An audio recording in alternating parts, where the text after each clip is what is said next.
I bought my parents a $425,000 seaside mansion for their 50th wedding anniversary. Can you believe it? A whole mansion, right on the coast, with waves crashing just outside their window. I scrimped, I saved, I worked myself to the bone for years to give them this dream. They deserved it more than anyone. But when I arrived for the big reveal, full of anticipation, my mother met me at the door not with tears of joy, but with a cold, hard stare and a single, chilling sentence: "We don't want your charity, John. And you're not welcome here." Was I wrong for thinking I was doing something good? Was I wrong for trying to give my parents the world? Tell me, honestly, would you have done the same thing? Let me take you back to the beginning, because this story isn't just about a house, it's about a lifetime of complex emotions, unspoken resentments, and a love that, despite everything, I still believed was there. My parents, Robert and Eleanor, were, in many ways, the embodiment of the American dream, or at least their version of it. They started from nothing, both coming from working-class families with little to offer beyond strong backs and determined spirits. My dad worked in construction, long hours, often coming home covered in dust and sweat, his hands calloused and rough. My mom, a brilliant seamstress, initially worked out of our tiny apartment, mending clothes, altering dresses for the neighborhood ladies, her sewing machine a constant whirring soundtrack to my childhood. We weren't poor, not exactly, but we certainly weren't comfortable. Every penny was accounted for, every luxury and indulgence carefully considered, and usually rejected. They instilled in me the value of hard work, the importance of saving, and the absolute necessity of self-reliance. "Nobody's going to hand you anything, John," my dad would always say, wiping grease from his brow.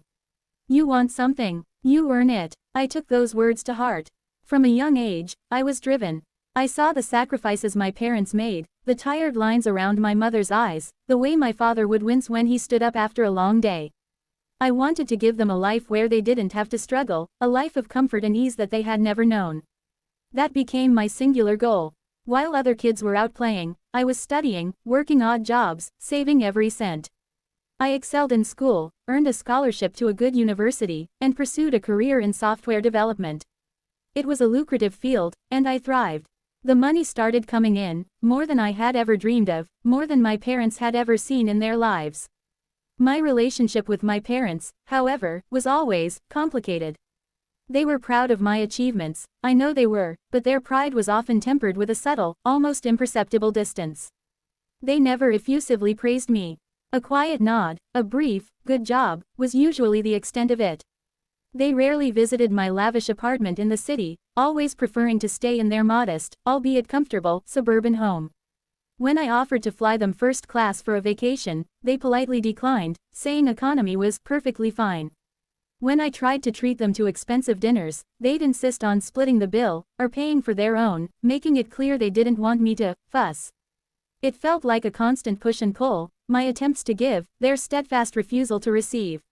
I always attributed it to their independent spirit, their humble origins, their unwillingness to accept charity, as they so often put it. I just thought they needed a little push, a big gesture, to truly understand how much I loved them and how much I wanted to provide for them. Their 50th wedding anniversary was approaching, a monumental milestone. 50 years. It felt like the perfect opportunity to make that grand gesture, the one that would finally break through their reserve. I wanted to give them something truly special, something they would never buy for themselves, something that represented all the years of their hard work and sacrifice. That's when the idea of the seaside mansion struck me. My mother had always dreamed of living by the ocean. She'd talk about it sometimes, a wistful look in her eyes, remembering childhood vacations to the coast. A small cottage, she'd say, just big enough for two, with the sound of the waves to lull her to sleep. I didn't want a small cottage, I wanted a mansion. A testament to their enduring love and my boundless gratitude. I spent months researching, working with a real estate agent, finding the perfect property. It was a beautiful, sprawling home, with panoramic views of the Pacific, a large garden, and even a small private path leading down to a secluded beach. It was everything I imagined for them, and more. It cost a fortune, yes, $425,000, which, even for me, was a significant investment. But it was worth every penny.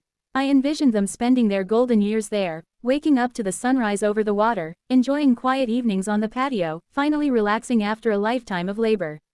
I made all the arrangements, paid for it in full, and even had it furnished with comfortable, tasteful furniture, anticipating their every need. I kept it a complete secret, wanting it to be the ultimate surprise. The plan was for me to drive them there on their anniversary, under the guise of a special celebratory lunch. My sister, Sarah, was in on the surprise. She was closer to our parents, always the peacemaker, the one who could bridge the gap between their stoicism and my sometimes overzealous affection. She thought it was a wonderful idea, a bit extravagant, but genuinely heartfelt. We all agreed it was time for them to truly enjoy their retirement. Sarah helped me orchestrate the lunch. My parents, always punctual, were ready when I arrived at their old house. They seemed excited, if a little bewildered by the secrecy. "Where are we going, John?" my dad asked, a rare smile gracing his lips. "It's a surprise, Dad," I replied, beaming. "A very special one." The drive took about an hour, the anticipation building with every mile. As we got closer to the coast, my mother started to look out the window more intently. "Are we going to the beach, John?" she asked, a hint of childlike wonder in her voice. "Something like that," I said, my heart pounding with excitement. We pulled up the long, winding driveway, the mansion slowly coming into view, framed by ancient oak trees. My parents looked confused. "John, where are we?" my dad asked, his brow furrowing. "This isn't a restaurant." "No, Dad, it's not," I said, pulling to a stop in front of the grand entrance. "Happy 50th anniversary, Mom and Dad. This is your new home." I watched their faces for a reaction, for joy, for tears, for anything that resembled the overwhelming love I felt. My dad's face remained unreadable, a blank mask. My mom, however, slowly turned her head towards me. Her eyes, usually soft and kind, were now like chips of ice. The smile I had been so desperately hoping for never materialized. Instead, a harsh, almost disgusted expression settled on her features. She opened the car door, stepped out, and stood there, surveying the mansion with an air of disdain. Then, she turned back to me, and that's when she delivered the line that shattered my world: "We don't want your charity, John. And you're not welcome here." I felt like I'd been punched in the gut. The air left my lungs. "Mom, what are you talking about? This isn't charity. This is a gift. It's for you, for everything you've done, for your 50th anniversary." My voice cracked. My dad, still in the car, looked between us, his usual placid demeanor now etched with discomfort. "Eleanor, what's going on?" he asked, his voice low. My mother ignored him. "This isn't us, John," she said, her voice rising now, losing its icy calm and gaining a sharp edge. "We worked for everything we have. We don't need your handouts. We don't need your pity. We certainly don't need this ostentatious display." She gestured wildly at the mansion. I was stunned. "Pity? Mom, what are you talking about? This is love. This is me trying to give you the life you deserve," I pleaded, my eyes welling up. "The life we deserve," she scoffed. "We already have the life we deserve, John. The one we built ourselves, with our own hands, with our own hard work. Not with some lottery winnings from a son who thinks money can buy everything, even our affection." That stung. It cut deeper than anything she had said so far. "You think I'm trying to buy your affection?" I asked, my voice barely a whisper. "Is that what you really think?" My dad finally got out of the car, his posture stiff. "Eleanor, let's just calm down," he said, trying to mediate. "No, Robert," she snapped, turning to him. "He needs to understand. He always has. Always pushing, always trying to fix things, always thinking he knows best. We raised him to be independent, to work for what he wants, not to flaunt his wealth and make us feel small." Her words were a torrent now, years of unspoken resentment spilling out. "Do you know how hard we worked for our little house? How proud we were when we finally paid it off? And now you come here with this monstrous thing, expecting us to just abandon everything we've built, everything we are." So that's the situation I was in, standing in front of the house I had lovingly bought for them, being verbally shredded by my own mother, with my father standing by, looking helpless. It was a complete disaster. Every dream I had for this moment, every ounce of effort, every penny I had spent, was turning into ash. And the worst part was, I still didn't fully understand why. Before I tell you what happened next, I want you to pause and comment below what you would have done in my shoes. Would you have fought back, tried to reason with her, or just turned and walked away? What would your next move have been? I stood there, feeling the wind whip off the ocean, chilling me to the bone, but it was nothing compared to the coldness of her words. My sister, Sarah, who had been quietly observing from the passenger seat, finally got out of the car. Her face was pale, a mixture of shock and sadness. "Mom, please," she began, gently. "John spent so much time and effort on this. He loves you both." My mother turned her icy gaze on Sarah. "And you, Sarah, always enabling him, always coddling him. You knew about this, didn't you? You're just as bad." Sarah flinched. That's when I finally snapped. The hurt, the confusion, the betrayal, it all boiled over. "No, Mom," I yelled, my voice raw with emotion. "I'm not trying to make you feel small. I'm trying to show you how much I appreciate everything you did for me. You always taught me to work hard, to be successful, and now that I am, you're punishing me for it. What kind of sense does that make?" I felt tears streaming down my face, hot and embarrassing. "You always told me to earn what I want, and I earned this. I earned the right to give you something beautiful." My mother's expression softened, just for a moment, a flicker of pain in her eyes, before hardening again. "You don't understand, John," she said, her voice quieter now, but no less firm. "You always equated love with material things.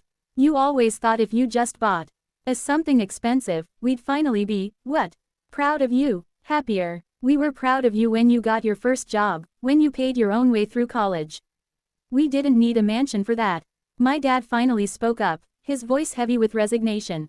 "Your mother's right, son," he said, looking at me with a profound sadness. "We just want you, John. Not your money. We never wanted your money." The words hung in the air, heavy and suffocating. It was then that a terrible realization dawned on me. This wasn't about the house. This was about something much deeper, a chasm that had formed between us over the years, a misunderstanding of what truly mattered. They saw my gifts not as expressions of love, but as attempts to compensate for something, to fill a void that didn't exist for them. They saw it as me trying to erase their humble past, which they were fiercely proud of. They saw my success as a separation, rather than a connection. I wiped my face with the back of my hand, feeling utterly defeated. The grand gesture had backfired spectacularly. It hadn't brought us closer, it had pushed us further apart. "So what now?" I asked, my voice flat. "You're just going to leave it empty? After all this?" My mother looked at the mansion, then back at me. "We're going home, John," she said, definitively. "To our home. The one we built. You can do whatever you want with this house. Sell it, live in it. We're not interested." And with that, she turned, got back into my car, and my dad, after giving me a brief, pained look, followed her. Sarah looked at me, her eyes brimming with sympathy. "I'm so sorry, John," she whispered, giving my arm a squeeze. "I really thought this would be different." She got back in the car as well. I stood there alone, in front of the mansion, the salt spray from the ocean cooling my burning cheeks. The silence was deafening, broken only by the sound of the waves and the distant hum of my car as it drove away, taking my parents, and my shattered dreams, with it. The aftermath was painful. I eventually sold the mansion, taking a small hit on the investment, but I didn't care about the money anymore. What hurt was the irreparable rift it created. My relationship with my parents never fully recovered. We spoke, of course, but it was always strained, formal. They continued to live in their modest home, fiercely independent, never accepting any financial help from me again. They believed I had tried to overshadow their lives, to diminish their achievements with my wealth. And in their eyes, I had failed spectacularly. Sarah became my confidant, and through her, I slowly started to understand their perspective, even if I still couldn't fully accept it. They viewed my gifts as an affront to their self-made pride, a symbol of everything they consciously rejected in their own lives. They saw themselves as survivors, people who had earned every scrap, and my mansion was a shortcut, an unearned luxury that went against the very fabric of their being. It was a painful lesson in perception, in the chasm that can exist between intention and reception. I had meant it as an expression of pure, unadulterated love and gratitude. They had seen it as an insult. I still think about that day, the crushing weight of my mother's words, the beautiful house that became a monument to my miscalculation. It taught me that sometimes, the greatest acts of love aren't grand gestures, but simple understanding, respecting boundaries, and listening to what people truly need, even if they can't articulate it themselves. My parents taught me hard work, and I'll always be grateful for that. But they also taught me, inadvertently, that love isn't something you can buy, or even simply give. It's a delicate dance of respect, empathy, and Acceptance, even when that acceptance means letting go of your own grand ideas. Like this video if you were on my side, or if you've ever had a grand gesture completely backfire. Subscribe for more stories like this, where intentions collide with reality in the most unexpected ways. And please, share your final thoughts on this whole mess in the comments section below. What do you think I should have done differently? Was I truly in the wrong? I'll see you all in the next story.